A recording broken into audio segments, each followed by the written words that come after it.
Bom dia, irmãos. Espero que todos estão todos bem. Convido a todos a ficar de pé para acompanhar a leitura do Salmo de número 99. O Salmo diz o seguinte: Reina o Senhor, tremam os povos, Ele está entronizado acima dos querubins, abala-se a terra. O Senhor é grande em Sião, e sobremodo elevado acima de todos os povos. Celebrem eles o teu nome grande e tremendo, porque és santo. És rei poderoso que ama a justiça. Tu firmas a equidade. Executas o juízo e a justiça em Jacó. Exaltai ao Senhor nosso Deus e prostrai-vos antes o escabelo dos seus pés, porque ele é santo. Moisés e Arão entre os seus sacerdotes e Samuel entre os que lhe invocam o nome clamavam ao Senhor e ele os ouvia. Falava-lhes na coluna de nuvem. Eles guardavam os seus mandamentos e a lei que lhes tinha dado. Tu lhes respondes, ó Senhor, nosso Deus. Foste para eles Deus perdoador, ainda que tomando vingança dos seus feitos. Exaltai ao Senhor, nosso Deus, e prostrai-vos entre o seu santo monte, porque santo é o Senhor, nosso Deus. Amém. Irmãos, nesse salmo a gente consegue analisar algumas características bem interessantes do nosso Deus, né? Ele está acima de todos os seres e de toda a criação. Não há outro acima dele. Ele é o nosso rei soberano, como mostra no versos 1 e 2. Ele ama a justiça e o juízo, e a executa, como apresenta o Salmo no verso 4. Para aqueles que guardam seus mandamentos e invocam, ele os guarda, ouve e responde. Por amor a nós nos corrige e nos perdoa, como mostra o verso 6, 7 e 8. E ele é santo, santo e santo, como mostra os versos 3, 5 e 9. Felizes somos nós, irmãos, aqueles que tiveram seus olhos abertos e mentes transformadas, pois compreendendo todas essas coisas citadas acima, hoje tem a oportunidade de exaltar e celebrar o nome santo do nosso Senhor. Amém? Pai, muito obrigado, Senhor, mais uma vez, por mais um domingo. Muito obrigado por nos permitir mais uma oportunidade de nos reunir como igreja. Somos gratos, Pai, porque até aqui o Senhor nos trouxe. E te clamamos, Pai, te pedimos, nos dê sabedoria, nos dê discernimento e nos conduza a cada dia mais ser um pouquinho mais parecido contigo, um pouquinho mais santo, que a gente possa levar o teu evangelho na nossa vida, no nosso caminhar, e que seja feita a tua vontade sobre as nossas vidas. Amém. Graças a Deus.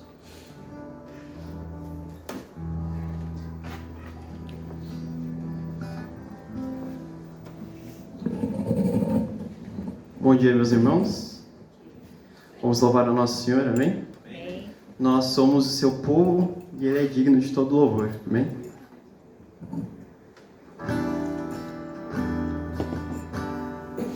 É o teu povo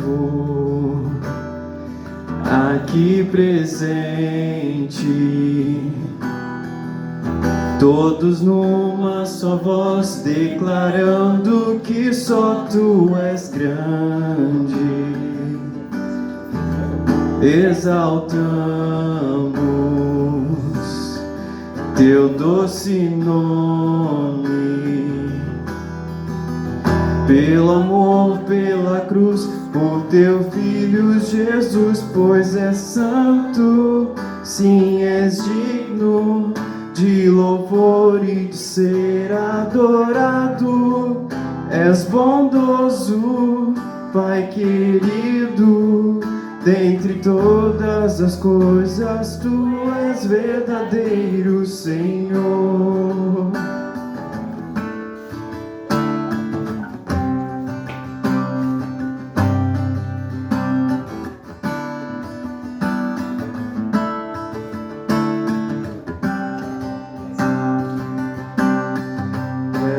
Teu povo aqui presente,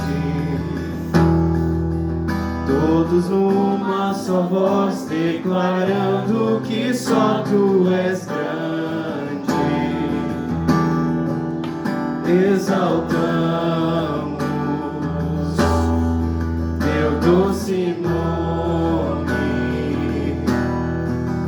pelo amor, pela cruz, por teu Filho Jesus, pois és santo, sim, és digno de louvor e de ser adorado. És bondoso, Pai querido, dentre todas as coisas tu és verdadeiro Senhor.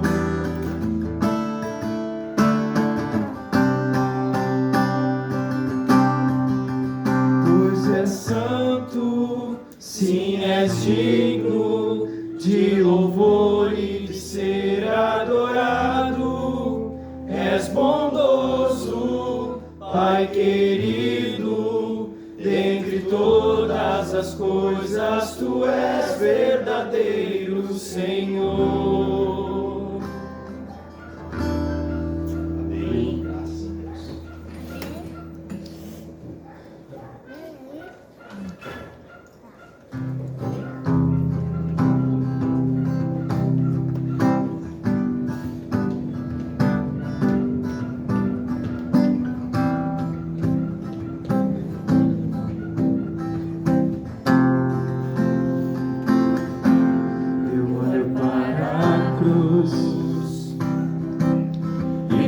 Cruz eu vou, do seu sofrer participar, da sua obra vou cantar. Meu Salvador na cruz mostrou o amor do Pai, o justo Deus.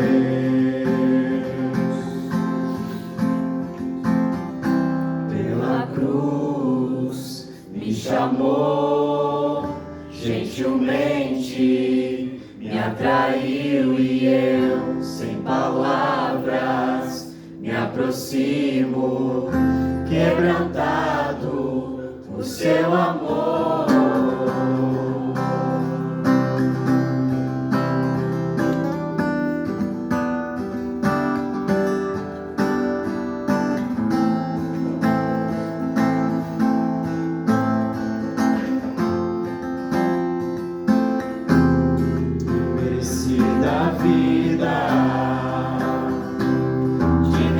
Recebi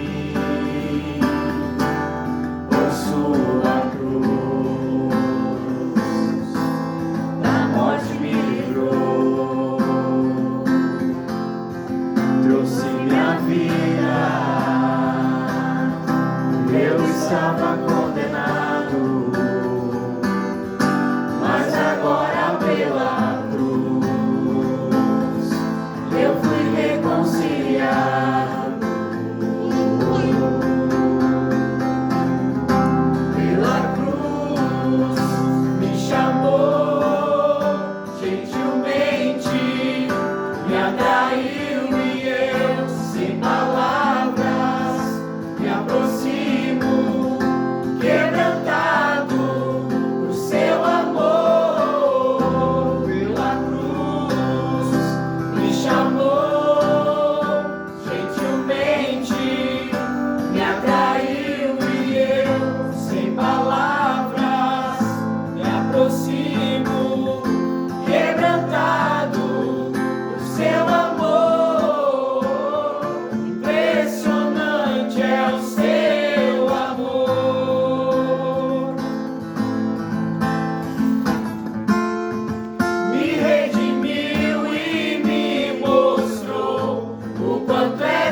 noite me atraiu e eu, sem palavras, me aproximo, quebrantado por seu amor.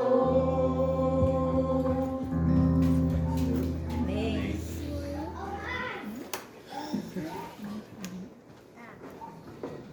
Vamos orar, meus irmãos. Senhor Deus eterno, nós te louvamos, nós te glorificamos, nós te exaltamos de todo o nosso coração. O Senhor é Deus, e eu quero te agradecer, Senhor, pelo dia de hoje, por hoje ser o dia de domingo, dia do Senhor, dia em que lembramos a morte e a ressurreição do nosso Senhor. Te louvamos, te bendizemos, te glorificamos, Senhor, te exaltamos, te bendizemos em nome do nosso Senhor Jesus Cristo. Amém. Meus irmãos, podem sentar. Nós louvamos a Deus, louvamos ao Senhor por seu infinito amor, por sua infinita misericórdia, por sua infinita graça. O Senhor é bom sempre. O Senhor é bom e a sua misericórdia é para sempre. Vamos recitar os 10 mandamentos. Os 10 mandamentos, meus irmãos, é importante, né? A gente sempre afirmar, é o nosso resumo, né, daquilo que nós declaramos como sendo a vontade de Deus. Qual é a vontade de Deus para nós? A gente não precisa buscar profecias, a gente não precisa buscar uma revelação especial, a gente não precisa ficar perguntando, ir atrás de mais nada. Observando os 10 mandamentos, nós teremos e viveremos a perfeita vontade de Deus para a nossa vida. Vamos lá então. Primeiro mandamento: não terás outros deuses diante de mim. O segundo mandamento: não farás para ti imagem de escultura, nem alguma semelhança do que há em cima dos céus. Não as adorarás e não lhes dará culto. O terceiro mandamento: não tomarás o nome do Senhor teu Deus em vão. O quarto mandamento: lembra-te do dia do sábado para o santificar. O quinto mandamento: honra teu pai e a tua mãe. O sexto mandamento: não matarás. O sétimo mandamento: não adulterarás. O oitavo mandamento: não furtarás. O nono mandamento: não dirás falso testemunho contra o teu próximo. E o 10º mandamento: não cobiçarás nada do teu próximo. Amém. Nós vamos recitar o catecismo, né? Nós estamos recitando Nova Cidade, que é um resumo, uma simplificação do catecismo de Heidelberg, que foi feito um pouco antes do catecismo de Westminster, né? Que é o nosso principal aqui que a gente usa, né? Nos nossos ensinamentos. Mas o catecismo de Heidelberg ele foi feito antes, e ele representa, né, um ensinamento da palavra. Por que é importante, meus irmãos, nós aprendermos com o catecismo? Porque se a gente não aprender com o catecismo, e a palavra catecismo está assim na Bíblia, né? Significa ensinamento, ensino. Então, a catequese é um ensino, só que é um termo original, a gente usa um termo antigo. Mas é importante a gente aprender por catecismo, porque é uma maneira segura de aprendermos. Caso contrário, a gente não vai aprender. Se vocês começarem a ler livros, tipo, sei lá, vou citar nomes aqui, né? Livros populares. Eu estou lendo um livro da Joyce Meyer. Ok, é um livro bom. Estou lendo um livro do Marcos Lucado. Ok, é um livro bom. Estou lendo um livro, sei lá de quem, né? Até mesmo os bons, do John Piper. Ok, é um livro bom. Mas nenhum desses livros vai te fazer crescer na palavra e te ensinar a palavra. Os catecismos são importantes por isso, porque eles trazem respostas históricas, né? E fundamentadas. Então, por exemplo, tem livros que eles não duram 5 anos e já perdem a relevância. Os catecismos não. Os catecismos eles estão aí desde sempre. O credo apostólico, por exemplo, está aí desde o 3º século, 2º século, né? Então, ele passou a fase das críticas, dos ataques, das não crenças, dos tempos que eles não foram citados, mas eles estão aí firmes, cada vez mais sendo usados. Por quê? Porque as pessoas buscam fundamentos, né? Fundamentos. Ok? Então, Então hoje é a pergunta número 13. Olha só que pergunta interessante. A gente acabou de ler sobre os 10 mandamentos. E agora, eu disse, nós temos que guardar os mandamentos. Mas aí vem a pergunta. Pergunta número 13. Pode-se guardar a lei de Deus perfeitamente? Vamos responder juntos? Desde a queda, nenhum ser humano foi capaz de guardar a lei de Deus perfeitamente. Mas constantemente a quebram em pensamento, palavras e ações. Ficamos sem esperança.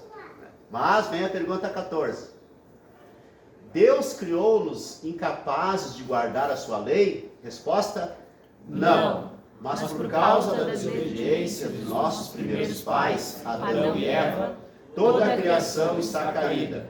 Somos todos nascidos em pecado e culpa, corruptos em nossa natureza e incapazes de guardar a lei de Deus. Bom, isso aqui não precisa nem pesquisar para saber que isso é uma verdade, né? Que todos nós nascemos pecadores, né? Se a gente não ensinar uma criança a fazer o bem, naturalmente ela vai praticar o mal.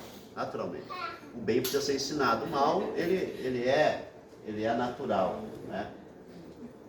E agora vem a pergunta número 15. Aí nos dá a esperança, né? Pergunta 15 então. Uma vez que ninguém consegue guardar a lei, qual é o propósito dela então? Microfone. Obrigado, Jean. Deixa eu dar mais um giro aqui. Agora não cai.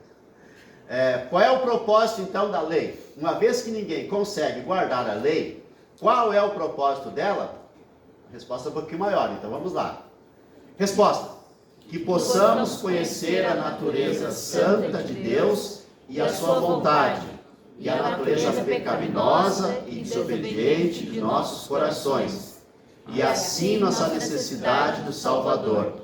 A lei também nos ensina e exorta-nos a viver uma vida digna do nosso Salvador. É até aqui, né, hoje.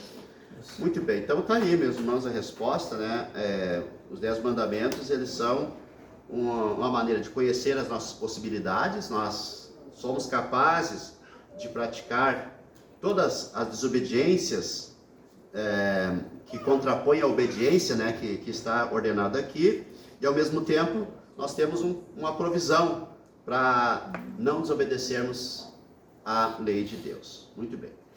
Irmãos, nós vamos ler hoje o nosso texto em Hebreus, capítulo 5, do verso 11 ao 14. Os meus pregadores, eles estão todos, né? Todos não, né? O William está com pai, né, recente, então está todo emocionado, não está conseguindo nem pregar, está emocionado que está. E o Jean, né, já esteve ali no hospital, né, então está correndo atrás do tempo que precisou. Dia 18 de maio, a equipe do Hebreus volta com tudo, tá bom? A equipe de Hebreus volta com tudo. Enquanto isso, eu estou aqui suprindo, né, como eles estão preparados, com material, preparados para pregar essas palavras. Então eu estou pregando nessas semanas, já é a 4ª pregação, mas dia 18 de maio, então Mateus, Natan, Jean e William vão voltar com tudo aí para Hebreus até o final. Muito bem. Você está emocionado, né, William? Está muito emocionado. Muito bem. Hebreus capítulo 5, verso 11 ao 14, o texto vai estar aqui na projeção. Diz assim a palavra: a esse respeito, e aí ele estava falando sobre o sacerdócio de Jesus, a esse respeito temos muitas coisas que dizer e difíceis de explicar, porquanto vos tendes tornado tardios em ouvir. Pois com efeito, quando devíeis ser mestres, atendendo ao tempo decorrido, tendes novamente necessidade de alguém que vos ensine de novo quais são os princípios elementares dos oráculos de Deus. Assim, vos tornastes como necessitados de leite e não de alimento sólido. Ora, Todo aquele que se alimenta de leite é inexperiente na palavra da justiça, porque é criança.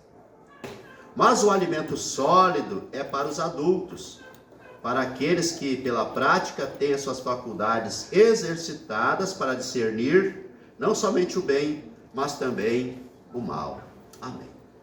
Meus irmãos, eu quero trazer hoje uma palavra sobre a maturidade espiritual.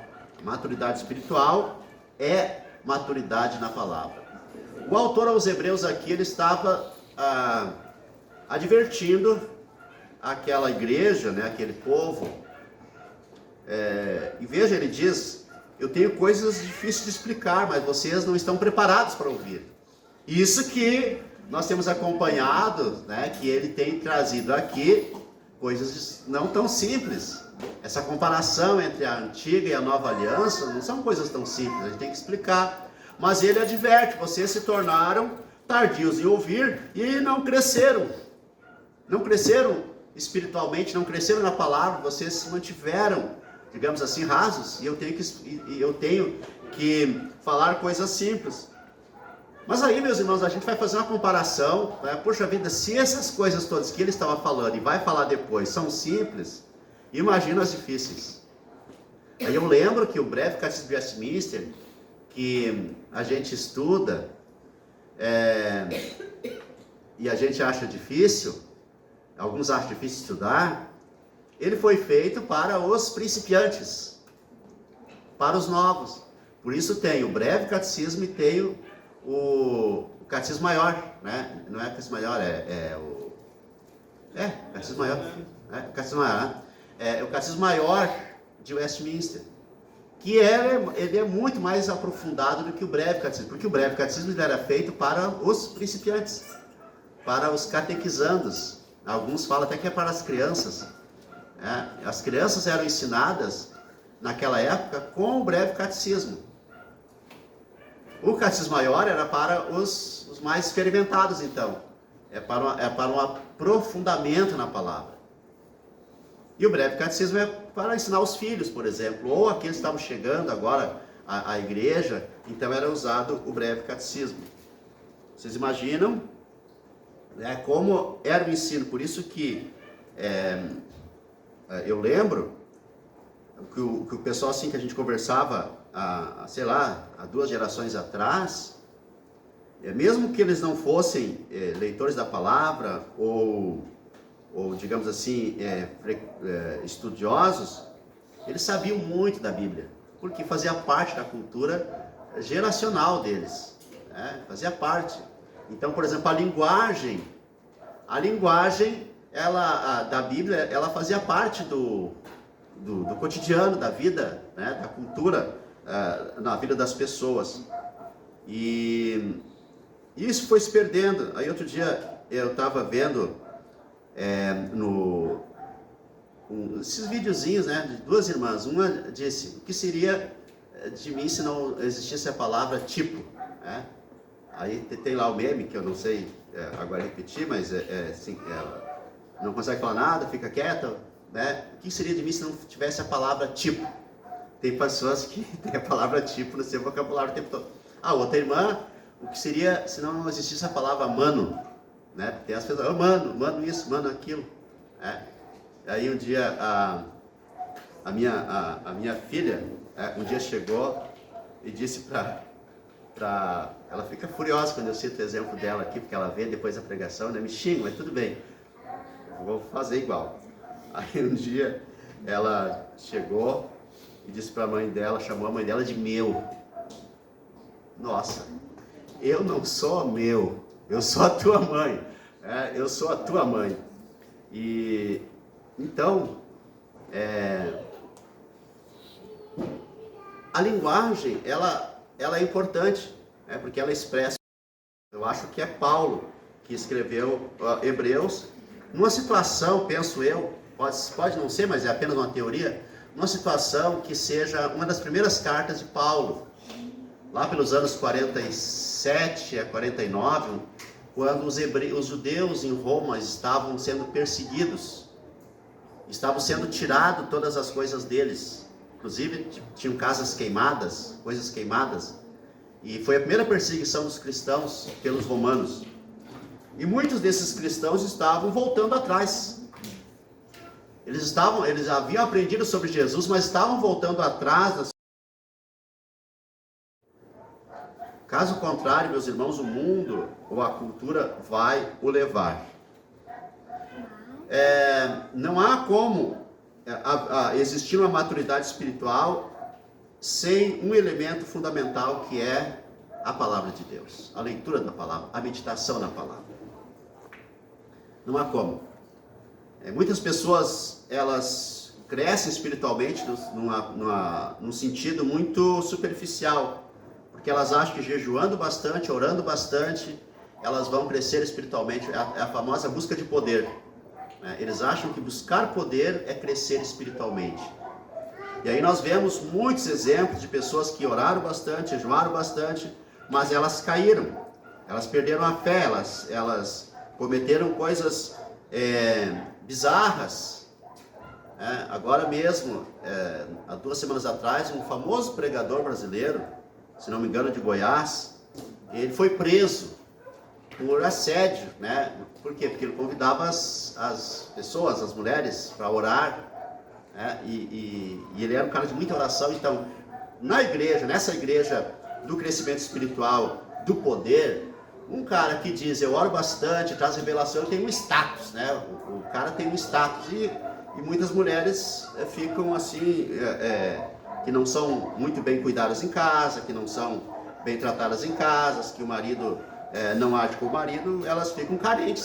E nessa carência, né, um cara que chega, né, lá no mundo com carrão, ou na igreja com status, olha, é quase um anjo, acontece a sedução.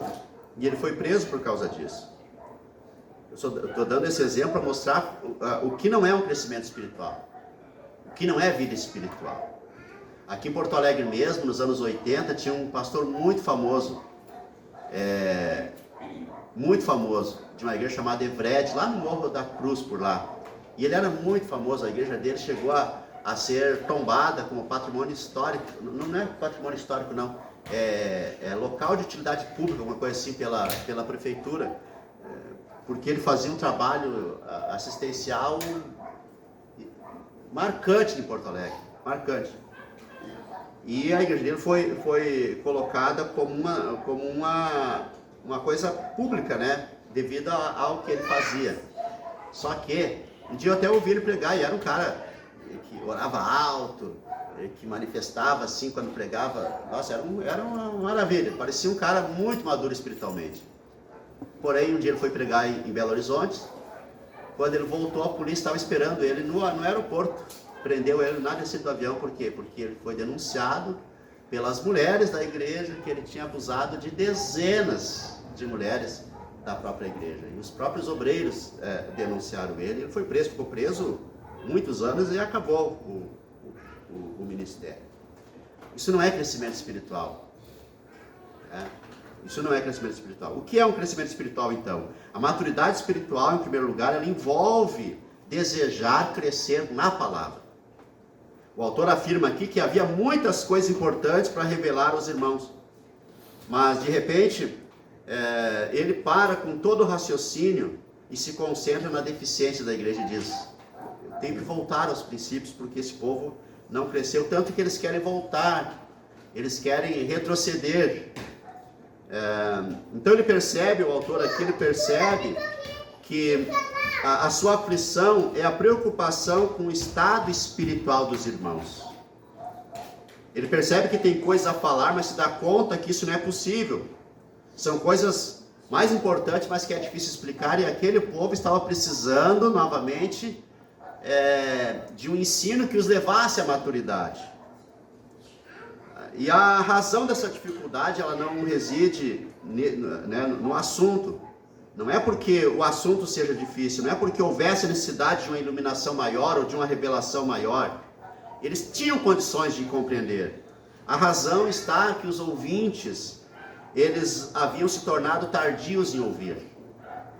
Eles haviam desenvolvido um raciocínio que não os permitia ir adiante. Eles bloquearam o raciocínio deles. Por quê? Porque eles passaram a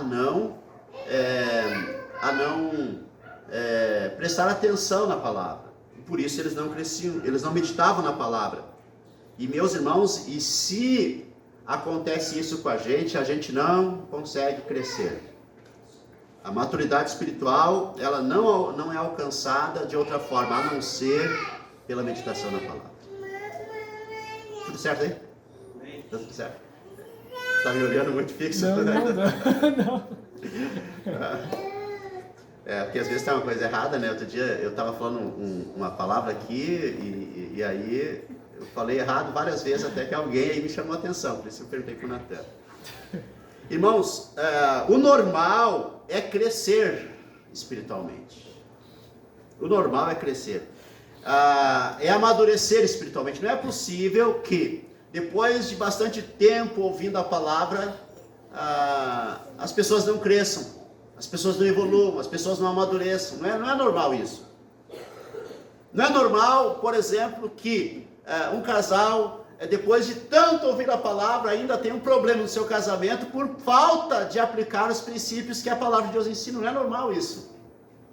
Não é normal que as pessoas não consigam exercitar o perdão, por exemplo, sendo que a palavra ensina o perdão o tempo todo. E aí não é normal alguém, mas eu não consigo. Não consegue porque não cresceu espiritualmente. Não é normal que uma esposa não seja uma esposa dedicada ao marido e o marido não seja um marido dedicado à esposa, porque a palavra de Deus afirma, aliás, no dia do casamento geralmente se lê, né, o mandamento lá em Efésios capítulo 5, para o marido e para a esposa. Ali é só cumprir aquilo ali, pronto, casamento perfeito, casamento maravilhoso, é só cumprir. Não tem segredo. Qual é o segredo? O segredo é colocar em prática aquilo que a palavra de Deus diz. Não é normal.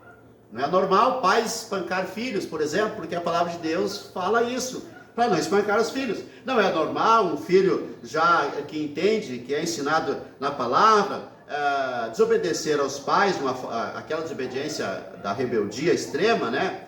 Desobedecer, todo mundo desobedece, mas aquela desobediência obstinada, não é normal. Filhos adolescentes, filhos jovens, solteiros não obedecer aos pais, não é normal, porque a palavra de Deus ensina como é esta obediência. Agora, por que as pessoas não fazem? Porque elas não cresceram na palavra. Elas não cresceram na palavra. Não é normal, por exemplo, alguém que prega a palavra, grite, ofendendo em casa, por exemplo, tanto o filho quanto o esposo, não é normal. Esse cara não cresceu na palavra. Alguém que grita, que ofende, que ameaça, não é normal. Às vezes acontece até com pregadores, não é normal, ele não cresceu na palavra. Irmãos, e por que não crescem? Porque não há o desejo de crescer na palavra, quer crescer em outras áreas, mas na palavra não. Então por isso é importante, meus irmãos, buscar a palavra, porque a palavra de Deus é a única revelação que nos traz o conhecimento de Deus, da pessoa e da obra do Senhor.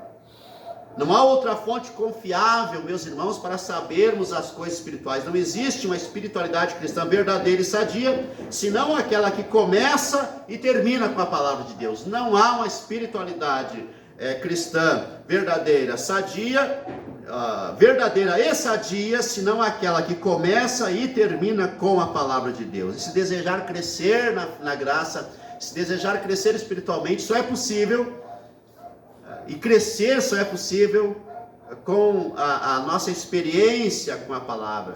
Irmãos, nós precisamos ter essa experiência com a palavra. A palavra de Deus, ela está, digamos assim, com o mesmo poder de efeito na vida das pessoas desde que ela foi escrita e lida e pregada a primeira vez na história. A partir daí, muitos, eu não sei se é verdade, né? Às vezes tem coisas que autores cristãos escrevem, eu nunca consegui provar se é verdade ou não, mas teve um filósofo francês, né, que ele era muito cético e é considerado um dos caras que trouxe a racionalidade acima da espiritualidade, né, que foi René Descartes, e dizem que dizem, não sei se é verdade isso, tá? Que a casa, né, onde Descartes viveu, depois foi por um bom tempo a sede da Sociedade Bíblica Francesa. Às vezes digamos assim, às vezes são lendas cristãs, né, que não são verdadeiras. Mas a verdade, meus irmãos, mesmo que isso não seja verdade, é que, por exemplo, a Bíblia já foi atacada muitas vezes por muita gente poderosa, por governos, por ideologias, por filósofos e até por pregadores, até por teólogos, até por pastores. Ela já foi atacada. E lá nos anos 80, eu acompanhei esse movimento. Se dizia que a religião, em 20 anos, ela iria desaparecer. Só que cada vez que passa o tempo, mais a religião se torna relevante na vida das pessoas. E agora, essa semana, eu estava lendo uma notícia sensacional. Em 2013, por 20 anos, os casamentos na França, eles estavam sofrendo uma queda brusca. Em 2013 foi feito o seguinte prognóstico: em 10 anos não vai existir mais casamentos na França.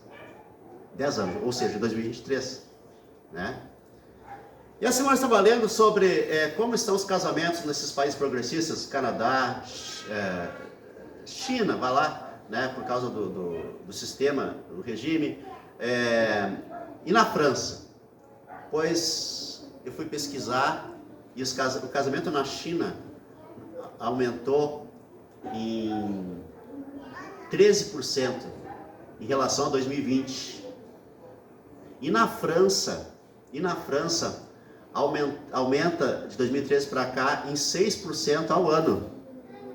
E só o ano passado existiu 380 mil casamentos na França. 380 mil a mais do que no ano anterior. Então está havendo um boom de casamentos na França, que é um país, né, tido como talvez o mais progressista do mundo, mais moderno, digamos assim, nas suas pressuposições, seus conceitos, na sua ideologia. E no Canadá a mesma coisa, houve um crescimento de 6,8% em aumento de casamentos em relação a 2020. Então, o que eu quero dizer com isso? Que, ao contrário do que o pessoal pensa, o casamento, aquele casamento lá no cartório, papel assinado, não apenas união estável, e não apenas em morar junto, como se poderia pensar, o casamento oficial, aquele registrado em cartório, está crescendo no mundo inteiro. Apesar de tudo que se fala e de toda a modernidade, do pessoal não querendo casar ou coisa parecida, mesmo assim o casamento está crescendo. E a resposta é não, o casamento ele não vai desaparecer. Por quê? Porque, irmãos, por mais que a cultura liberal, né, liberal no sentido de libertário, né, digamos assim, no sentido, eu gosto da palavra libertário, mas no sentido negativo do termo, né? Ele, por mais que essa vida libertária, nesse mau sentido da palavra, que eu não estou encontrando outro, né, enfim, ela não é suficiente. Ela não é suficiente para vencer aquilo que a palavra de Deus ensina. O não adulterarás, meus irmãos, ainda é a regra do casamento. É a regra do casamento.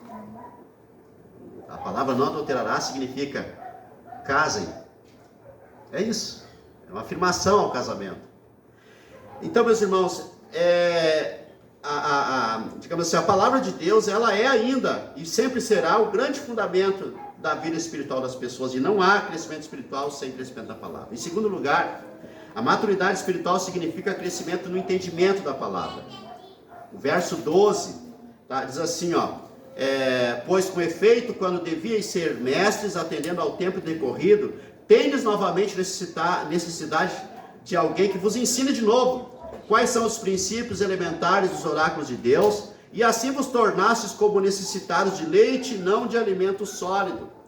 Ou seja, esse povo aqui, eles não estavam crescendo, eles estavam regredindo. O autor diz: vocês têm necessidade de novo de que ensine para vocês quais são os princípios elementares da palavra. E assim vocês se tornam necessitados de leite e não de alimento sólido. Vocês não estão preparados para receber um alimento sólido. Por isso vocês não crescem, por isso vocês querem voltar ao judaísmo, por isso vocês querem voltar à escravidão antiga, voltar aos ensinamentos dos escribas, dos fariseus, dos saduceus. Irmãos, o tempo decorrido de fé daqueles irmãos não gerou neles um processo de amadurecimento em sua vida espiritual. O tempo de fé daqueles irmãos não gerou neles um processo de amadurecimento em sua vida espiritual. E o autor afirma que eles precisavam ainda do ensino elementar, das coisas básicas. Ou seja, eles não queriam crescer, mas eles estavam exatamente onde estavam há um ano atrás. E aí eu pergunto, e nós, meus irmãos? Se a gente comparar nossa vida espiritual de 5 anos atrás, de 10 anos atrás, onde nós paramos? Onde foi que esse processo de crescimento espiritual deixou de evoluir? Onde foi? O que foi? Qual foi o evento? Às vezes é uma leitura, às vezes é um filme. Uma vez eu li um livro que está muito na moda de novo, né? Isso eu li nos anos 80, Em Defesa da Fé, Lee Strobel, né? Ele conta que ele havia perdido a fé, depois recuperou, mas ele conta a respeito de um famoso pregador dos anos 50, que ele pregava no mundo inteiro. Ele pregava a palavra no mundo inteiro, mas um dia ele viu uma foto de uma criança morrendo de fome na África. Ele era um pregador do mundo inteiro, um evangelista de renome. Mas um dia ele viu uma foto de uma criança morrendo de fome na África. Ele disse, ali eu perdi minha fé. Ali eu deixei de crer. Uma foto de uma criança na África, que até hoje existe, né, essa fome na África. Aliás, agora semana passada encontraram um barco, né, à deriva, com pessoas mortas no Pará.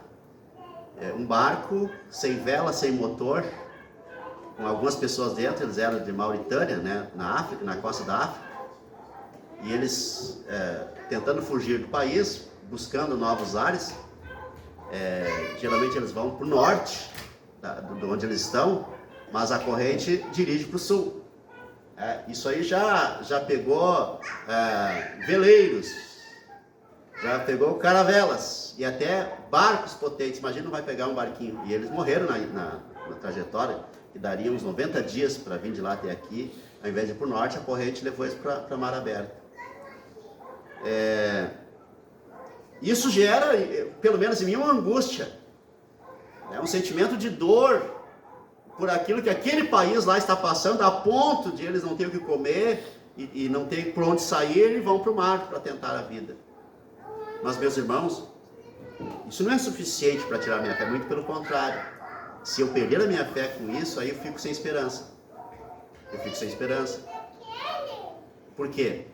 Porque os maiores, irmãos, podem pesquisar, eu já falei isso aqui, os maiores projetos sociais do mundo, de todos os tempos, foram feitos por cristãos. Irmãos, não. O budista não faz, o muçulmano não faz, não tem esse tipo de coisas. Eles fazem para eles mesmos, mas agora para o mundo, essa coisa da filantropia, né? Isso foi inventado por cristãos, que construíram a maior parte dos hospitais que existem no mundo, a maior parte das escolas, das universidades, dos projetos sociais que existem no mundo são feitos por cristãos. Se eu perder a minha fé, eu perco a esperança. Quem vai atender? Quem vai enviar?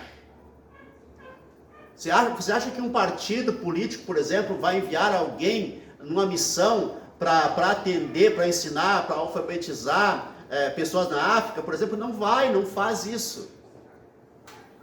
Não faz. Agora a igreja faz. Missionários, irmãos, agora mesmo em São Paulo, houve lá um congresso onde foi treinado nada mais, nada menos que 150 missionários para serem enviados para onde? Para a África. Lá eles vão fazer grupos bases, e quem vai mandar ajuda para eles? As igrejas que estão enviando. Desde cestas básicas, alimentos, está aí a Barnabás, do qual o Orton aqui é representante, né? E eles atendem pessoas do mundo inteiro. Irmãos,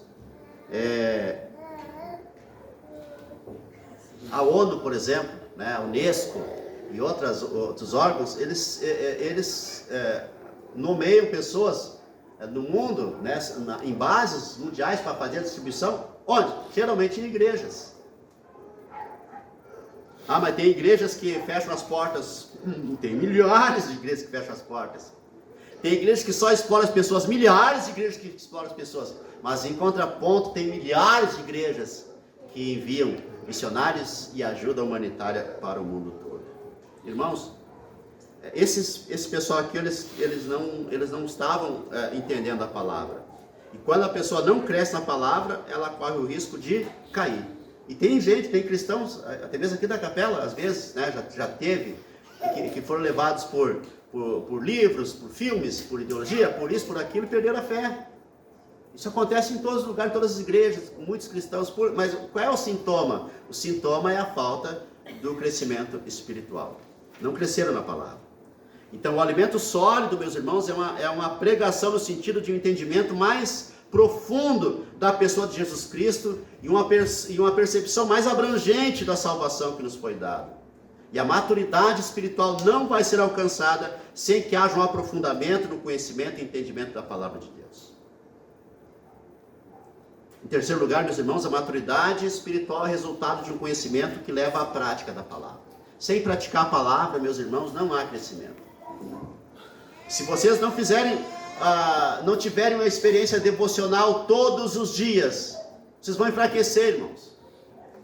Se vocês não ensinarem os seus filhos na palavra, irmãos, a cultura leva, óbvio.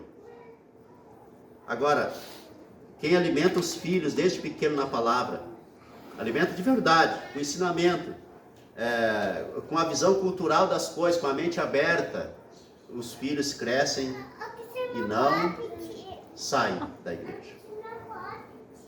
E a consequência, meus irmãos, é que essas pessoas que não crescem, elas ficam na infância espiritual, no sentido que Jesus falou que devemos nos tornar como criança. Elas ficam, são uma criança, mas no sentido em que não crescem espiritualmente, porque elas não geram em si mesmos, né, maturidade espiritual, e aí precisam sempre estar sendo levados pelos outros, sendo ensinados pelos outros.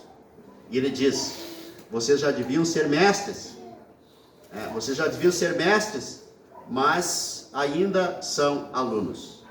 E aí eu quero perguntar para vocês, já são mestres com o tempo decorrido ou são alunos ainda? A gente precisa se tornar mestres, irmãos. E por último, a maturidade espiritual depende do discernimento que somente a palavra proporciona. O verso 14 diz assim, mas o alimento sólido, é para os adultos, para aqueles que pela prática têm as suas faculdades exercitadas para discernir não somente o bem, mas também o mal. Ou seja, o cristão, depois de um tempo, ele precisa amadurecer. Ele precisa ficar, digamos assim, independente. Ele precisa crescer, ele não pode ficar dependendo, por exemplo, de um ensinamento de um e de outro, da advertência de um e de outro, mesmo que seja o pastor da igreja. Mas essa capacidade de discernimento espiritual, ela não é alcançada num piscar de olhos, mas é fruto de um amadurecimento constante. Somente se alcança no permanente convívio com o Senhor. Eu quero fazer uma pergunta para vocês. A gente teve a pandemia, a gente teve o tempo lá das restrições aos cultos, mas eu pergunto, se você tivesse ficado 2 anos sem participar de um culto, assim, por algum fator de obrigação, o que aconteceria com a tua vida espiritual? Essa é uma pergunta. Você teria maturidade suficiente, reserva suficiente de fé em si mesmo para se manter? Pessoal, como a gente vê que uma pessoa está decaindo espiritualmente, ela passa a não participar mais dos cultos. A gente vê, espera um pouquinho. Aí daqui a um pouco a gente vai, pastor, eu estou indo na igreja tal. Ok, mas o que tem na igreja tal? A gente vai ver, né, tem aqueles cultos, né, que não tem o ensino da palavra, que não há um discipulado na palavra, que não há pregação, né, mas há show, essas coisas todas. E geralmente vão com a igreja que tenha mais de 300, 400 pessoas para viver uma vida anônima. Uma vida anônima. Ninguém sabe da minha vida, né? Ninguém sabe. Mas somente se alcança, meus irmãos, essa maturidade, tá? E se vocês, eu vou fazer novamente a pergunta, e se vocês tivessem que ficar algum tempo, né, sem a palavra, vocês fariam o que da vida? Continuariam com a fé? Continuariam com a devoção? A pergunta é, e se vocês tivessem que se isolar, como aconteceu no século XVIII, um casal recém-casado, ainda sem filhos, eles se prontificaram para uma igreja dos morávios, que queriam viram no mapa uma ilha na costa da África, e eles disseram, a gente orou, a gente quer ir para essa ilha. E eles disseram, mas lá é uma ilha fechada, lá é um feudo, mas nós queremos ir assim mesmo. Tá, mas pode ser que vocês nunca mais saiam de lá. Ok, a gente quer ir para pregar o evangelho lá. Ou seja, eles iam, não ia ter um pastor, não ia ter pregação, não ia ter bíblias, não ia ter louvor, não ia ter igreja, eram os dois sozinhos, num local totalmente sem mais nada. E eles foram, nunca mais ouviu falar deles, nunca mais. Nunca mais.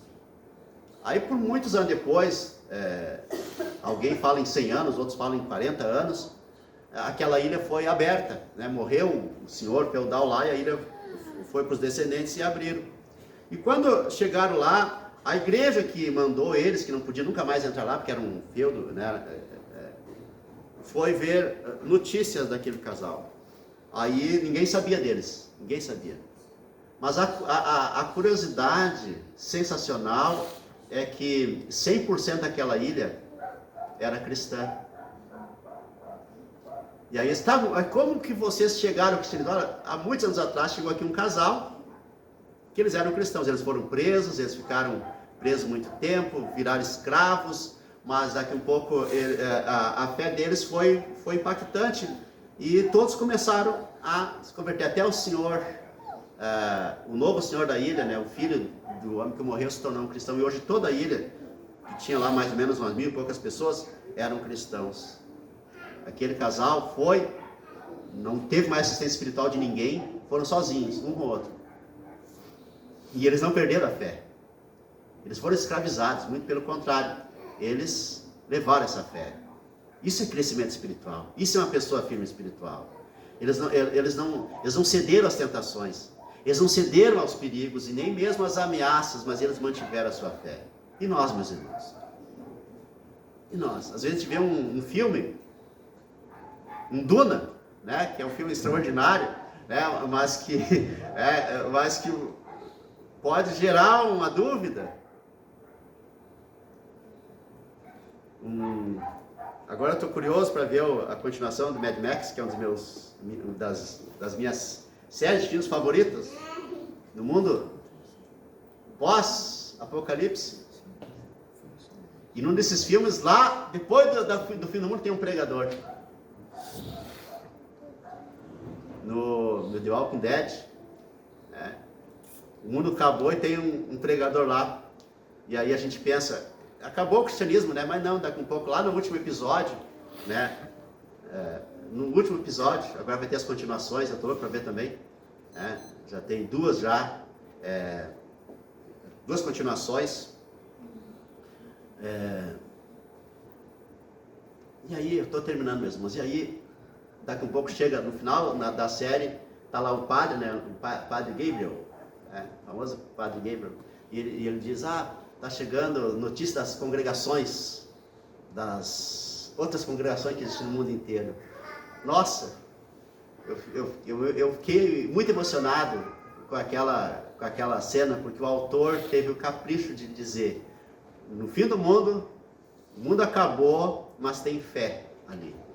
Não é só o padre Gabriel, tem várias congregações, né? Várias Tem até um falso pregador lá. Mas o Padre Gabriel e outros, eles tinham outros Padre Gabriels no mundo. Irmãos, mantenha a sua fé. A minha palavra final é essa. Mantenha a sua fé, cresça espiritualmente. Apegue-se à palavra, apegue-se aos devocionais, tenha uma prática devocional, busque crescer, não fique na infância, não fique na meninice espiritual. É preciso crescer na palavra, estudando, meditando, indo além do entendimento, praticando. Outros virão juntos, impacte as pessoas com a sua fé, não deixe as pessoas, que não têm fé impactar a tua fé negativamente, mas impacte as outras pessoas positivamente. E a igreja, estou me esforçando bastante para levar subsídios para vocês diariamente no grupo lá da capela, no WhatsApp. Eu mando devocionais diários. Agora a gente está há 2 meses ou 3 já, com meditações no Sermão do Monte, com dicas para aplicar diariamente. No Instagram, todos os dias estou colocando lá subsídios também para ajudar vocês devocionais. Meus irmãos, não percam esta linha na vida de vocês, esta possibilidade de se tornarem adultos na fé e não crianças, porque é assim que a gente cresce espiritualmente. Amém? Vamos ficar em pé, meus irmãos. Senhor Deus eterno, nós te glorificamos, nós te bendizemos, nós te exaltamos. O Senhor é bom, a sua misericórdia dura para sempre. Muito obrigado, Senhor, porque estamos sendo ensinados na palavra, ensinados a crescer na palavra. Muito obrigado, Senhor, por estarmos também pregando sobre Hebreus, sobre esse caminho de crescimento espiritual, até a maturidade espiritual, que é o ideal para cada cristão. Nos ajuda, Senhor, nos ajuda a não ficarmos parados, a retroceder, mas a crescer na fé, na graça, no conhecimento e crescer espiritualmente. Para a glória de Deus. Amém. Amém. Graças a Deus. Meus irmãos, vamos ao momento de nossa confissão dos nossos pecados antes de participar da ceia do Senhor. Nós pecamos, nós quebramos a lei, mas nós temos um Salvador. Nós temos um Salvador e Ele perdoa nossos pecados. Então tem um momento de confissão antes de participarmos da ceia do Senhor. Deus.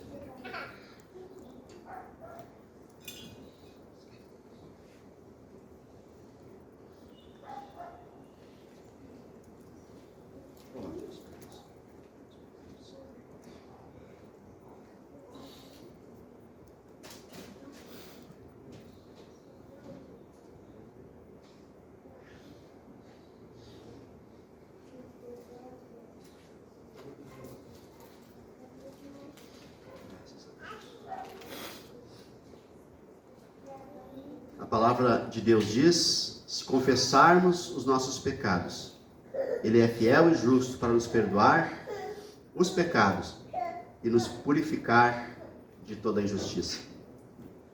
Se todavia alguém pecar, temos advogado junto ao Pai, Jesus Cristo, o justo. Deus eterno, nós recebemos o perdão dos nossos pecados por meio dos méritos do nosso Senhor Jesus Cristo. Amém. Meus irmãos, vamos participar da ceia.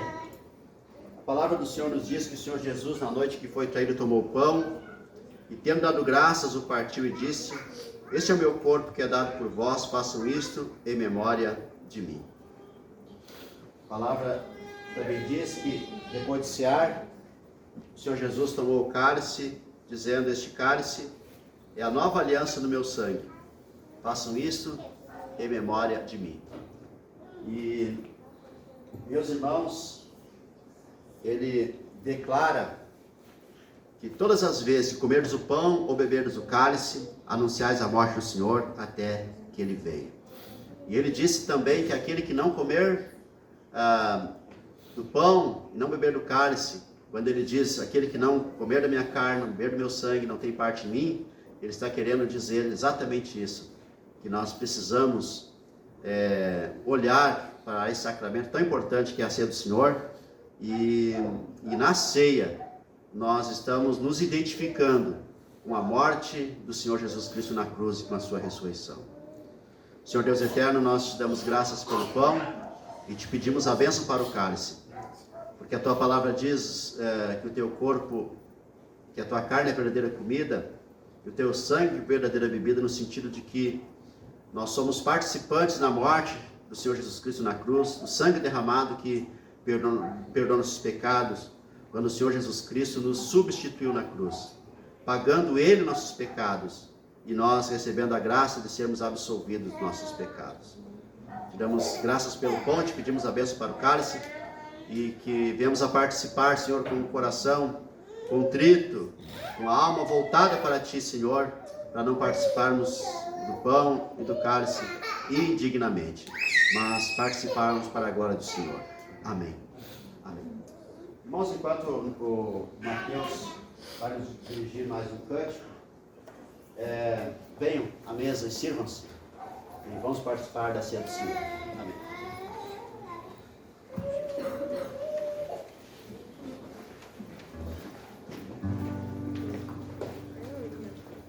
Porque Ele vive, eu posso crer no amanhã. Porque Ele vive, temor não há. Mas eu bem sei que a minha vida está nas mãos do meu Jesus, que vivo está. Deus enviou seu Filho amado para morrer em meu lugar, na cruz morreu por meus pecados, mas ressurgiu e vivo com o Pai está. Porque Ele vive, eu posso crer no amanhã. Porque Ele vive, temor não há. Mas eu bem sei que a minha vida está nas mãos do meu Jesus, que vivo está. E quando enfim chegar a hora em que a morte enfrentarei,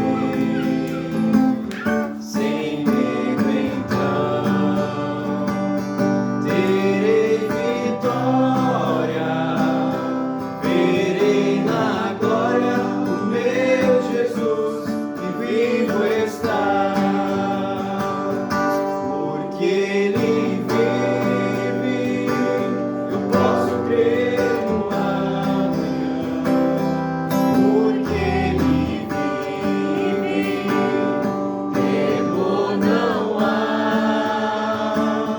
Mas eu bem sei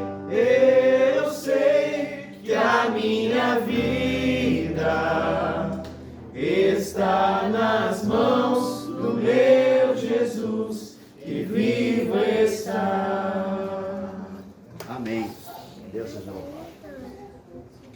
Graças a Deus, graças a Deus, graças a Deus. Louvado seja Deus, bendito seja Deus que enviou o Senhor Jesus como nosso Salvador, como nosso substituto perfeito, como nosso sumo sacerdote, aquele que é a oferta e é ofertante para a nossa salvação. Amém. Comam o pão, meus irmãos.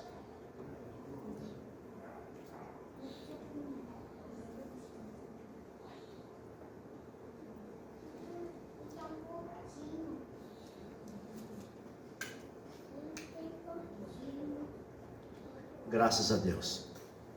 Graças a Deus. Graças a Deus. Louvado seja Deus. Graças a Deus. Louvado seja o nosso Deus. Vamos recitar o credo apostólico. Creio em Deus, Pai Todo-Poderoso, Criador do céu e da terra. Creio em Jesus Cristo, seu único Filho, nosso Senhor, o qual foi concebido por obra do Espírito Santo. Nasceu da Virgem Maria, padeceu sob o poder de Pôncio Pilatos, foi crucificado, morto e sepultado.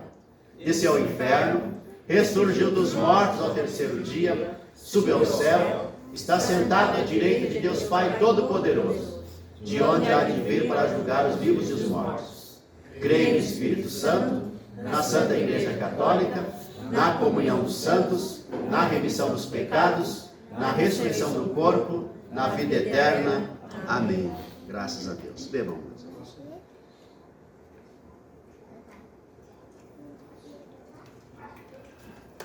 Senhor Deus, muito obrigado por participarmos da ceia.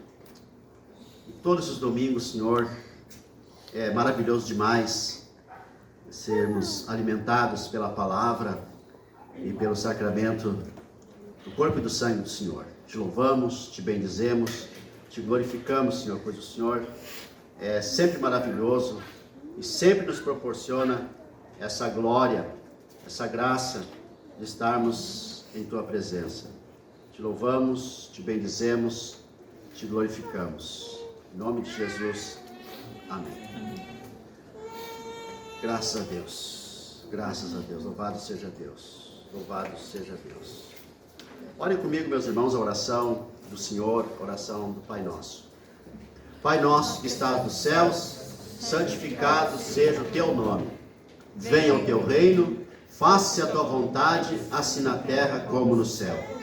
O pão nosso de cada dia dá-nos hoje, e perdoa-nos as nossas dívidas, assim como nós temos perdoado aos nossos devedores.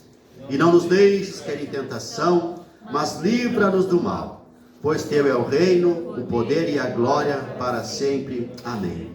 Senhor Deus, nós te louvamos, te bendizemos pelo culto, pela palavra, pelo louvor, pela ceia, por todos os irmãos aqui presentes. Te bendizemos, Senhor, te damos graças, Senhor. Agora eu quero te pedir, Senhor, uma semana abençoada para todos, meus irmãos, que em todas as casas haja paz, saúde e provisões. Ó Deus, que a tua bênção esteja com todos, que a tua graça esteja com todos. Em nome do nosso Senhor Jesus Cristo. Amém. Irmãos, a graça do Senhor Jesus Cristo, o amor de Deus e a comunhão do Espírito Santo seja com todos vós. Amém. Deus abençoe. Sente, meus irmãos, 3 minutos para os avisos muitíssimos.